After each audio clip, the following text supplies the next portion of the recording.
This is just another 80s Geek, and you found yourself watching another episode of the Geek Showcase, where we highlight all things geeky. Today, we are going to be breaking open another one of these vintage toy boxes to see what kind of old toy I ordered on eBay a long time ago, and to see what kind of shape it's in, what kind of condition it's in, if I'm happy with the purchase or not, and why I decided to purchase it. So let's grab a box. I have a couple left to choose from, and we'll see what's inside.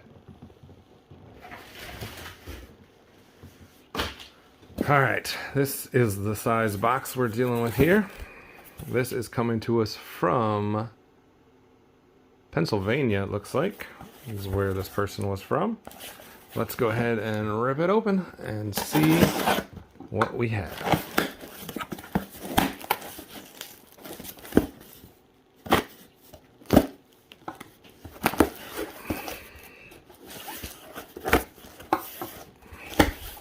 Oh, we got the actual packing peanuts for once.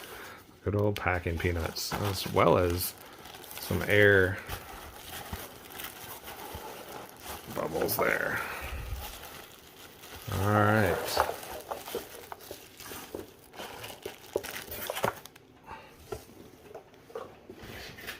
What we have here, guys, if you haven't been able to tell from the glimpses you've gotten, is a vintage Motu figure.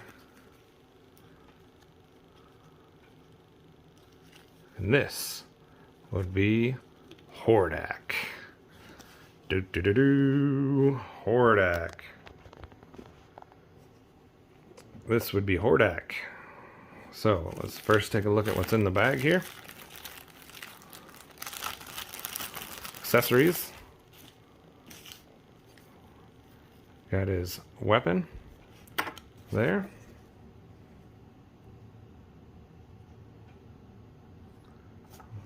I got the Hordak symbol there.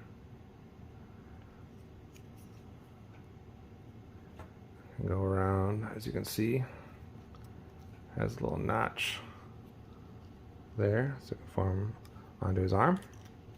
Seems to have a leg problem here, which obviously was not something that was disclosed in the eBay or whichever online auction I chose to look at for him.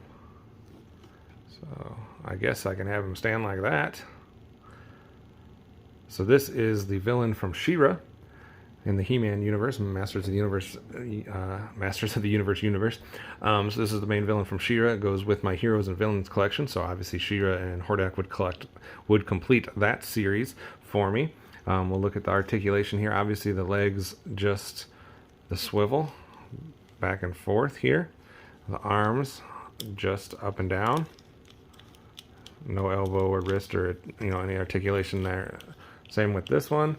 His head is going to turn from side to side. You can see there's a little bit of paint wear there on his forehead. Got more of the Horde symbols there on his arm. Cape is in good condition, so that's impressive for a figure this old. Mid-80s we're talking about. In fact, there is the stamp for him. Mattel, 1984. Malaysia is what that says. Alright, from the side, everything seems pretty good. There's just one issue with this figure, and that is the loosey-goosey legs, and this one seems like the rubber band. I don't want to force it too much because that seems like it's super tight, and once that breaks, I'd have to go through some steps to try to repair that. So, prefer my figures to be able to stand and not do whatever this is, but I guess that is one move that we can do with this guy. But this is the mighty Hordak. So look forward to pairing him with She-Ra and having them stand together.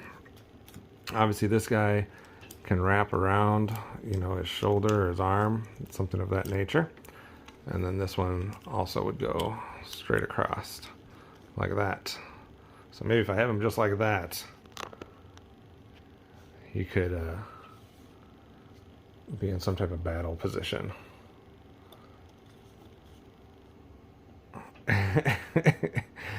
So, I mean, I guess this would probably be the worst one that I've gotten off of eBay so far on these unboxings as far as quality goes. And that's just because he's not really going to stand for me. I can mess with it off air, off camera, and see if I can do certain things to fix it.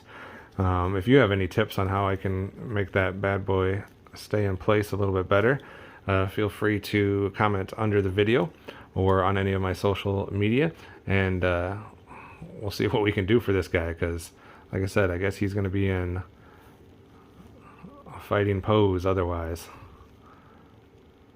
which I'm surprised that he even stands somewhat balanced like that. So I guess if we just want him doing the splits, then we're in luck.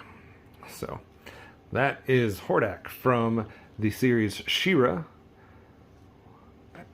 Let's take one last 360 look at this guy.